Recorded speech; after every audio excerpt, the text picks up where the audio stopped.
Mulainya Republik Indonesia tadinya nggak punya neraca. Jadi barang milik negara pun tidak diadministrasikan, tidak direkod. Kita asal bangun, waktu Pak Harto 30 tahun bangun banyak sekali, nggak ada pembukuannya. Jadi waktu kemudian terjadi krisis, kemudian kita punya undang-undang keuangan negara dan perbendaharaan negara, kita baru mulai membangun neraca keuangan. Disitulah baru kita mulai muncul, oh mari kita membukukan dan merekod. Pertama mengadministrasikan, masukkan dulu dalam buku. Karena dulu sering sekali, saya nggak tahu, Anda semuanya mahasiswa masih sangat muda.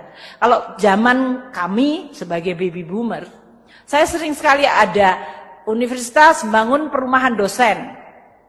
Itu tanahnya milik negara dibangun. Kemudian dosennya sudah pensiun, dosennya sudah meninggal, itu masih dimiliki oleh dosen itu. Tanpa kejelasan apakah barang itu dihibahkan atau tidak.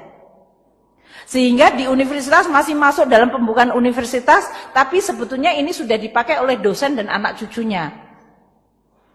Itu banyak sekali barang milik negara. Belum lagi kalau dulu tanah-tanah. Kalau menterinya lagi seneng, oh saya kepengen jual tanah, saya jual tanah saja. Karena dulu nggak pernah ada pengadministrasian.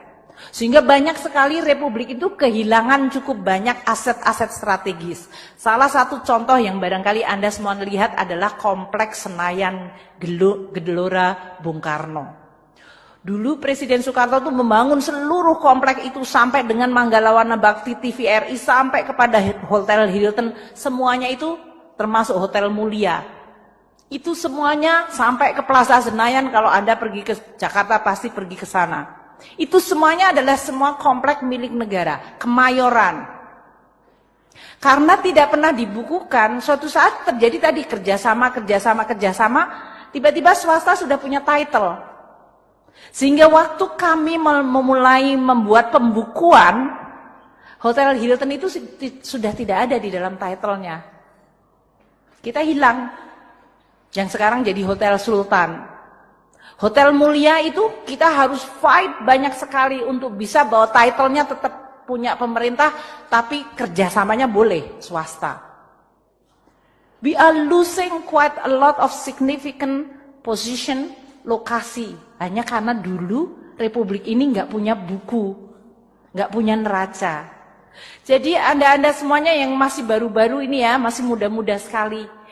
This is what I call it revolusinya Indonesia. Tidak dengan mungkin berdarah-darah, tapi perubahan fundamental waktu Republik pertama kali membuat neraca adalah merupakan demarkasi penanda bahwa Republik zaman, kalau orang Indonesia bilang jahiliyah, zaman sebelum itu diatur dan sekarang Republik sekarang sudah diatur.